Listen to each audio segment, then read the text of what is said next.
السلام عليكم ورحمة الله وبركاته أعزائي المشاهدين، نرجو منكم الاشتراك والمتابعة والإعجاب بالفيديو. اليوم معنا الخطاب الأكثر كوميديا للمعتوه ترامب، بيحتفل بانتصار أمريكا لأنه استعاد الطيار حقهم من إيران.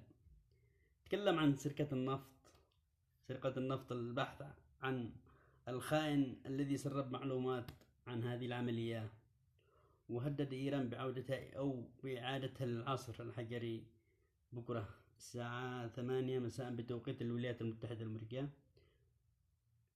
اليوم الاثنين 6 إبريل 2026، الساعة الآن 8 بتوقيت اليمن صنعاء. تمام. ترامب في خطابه بقي تقريبا أكثر من ساعة ونص، قال كلمة وبعدين مدير CIA رد كلف اتكلم. بعدين بيت هيكسيت وزير الحرب، بعدين اتكلم الجنرال دان كين. بعد كده ترامب بدأ ياخذ أسئلة. بقي ساعة ونص، يعني نتفرج على دونالد ترامب كل محتاجه. تمام. الكل متابع الفيديو حقه اين كان 4 أو 5 دقائق على الأكثر، عشان يعني نفصل الكلام الذي قدمه ترامب. تمام. حصل بسرعة. قال ترامب الجزء الأول من الكلمة، وكلمة المستشارين حقه ومساعدون ووزراءه، يعني كانت عبارة عن احتفال بالانتصار الأمريكي العسكري العظيم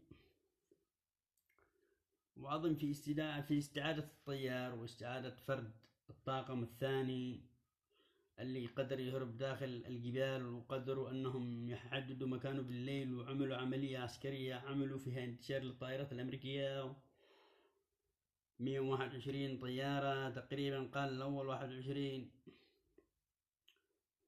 طيارة نزلوا في حوالي 7 مواقع في إيران، طاروا الصبح لمدة 7 ساعات في سماء إيران. تم التعرض لهم عن طريق البنادق وبعض الأنظمة الدفاع القوي بالصواريخ المحمولة على الكتف، واللي حالفه الحظ أنه يضرب الطيارة F-15 ويوقعها. اتكلم عن عظمة الجيش الأمريكي في تحديد الأماكن في عملية الإنزال، في التحرك على الأرض، في عملية التغطية، في شغل CIA. كيف عرفوا يحددوه؟ كان بيتكلم عن الصورات، الأساطير. الراجل اللي كان من 37 يوم بيكلمنا عن إسقاط النظام الإيراني وتدمير البرنامج النووي وفتح مضيق هرمز بالقوة واستسلام الحرس الثوري. اليوم يتكلم عن جيش إيران جيش قوي، الحرس الثوري موجود، قوة الباسج موجود. تمام. عملوا مكافأة 60,000 دولار عشان يقبضوا. ملايين من الإيرانيين كانوا بيتحركوا في الشارع عشان يدوروا على هذا الطيار أو فرد الطاقم الذي فيه تناقض كبير جدا مع فكرة أن الإيرانيين بيتظاهروا ضد النظام، وأنهم مقموعين ما بيخرجوش من المنازل. الجزء الأول كان عبارة عن الاحتفال بالانتصار، كيف يعني هم عملوا حاجة عظيمة جدا وما ما تركوش الراجل وراهم ولا سابوا الفرد الطاقم الثاني اللي جروح صعبة جدا، كان ينزف، لكنه عالج نفسه وأرسل إشارات للCIA عشان يقدروا أنهم يتعاملوا معه. كمان ترامب يتكلم عن عظمة القرار الأمريكي العسكري في تفجير الطيارتين السي 130، لأنه ما كانش ينفع يسيبهم أو يتركهم، يعني لأنه مدرج الطيران كان عبارة عن رمل مبلول وطينة، فما كانوش عارفين يطلعوا. وهنا تتجلى العبقرية الترمبية العسكرية الأمريكية اللي يحاول يقنعنا بها أنه عمل بطولي جدا لما قال أن إحنا قلنا هندمر الطيارات دي أحسن.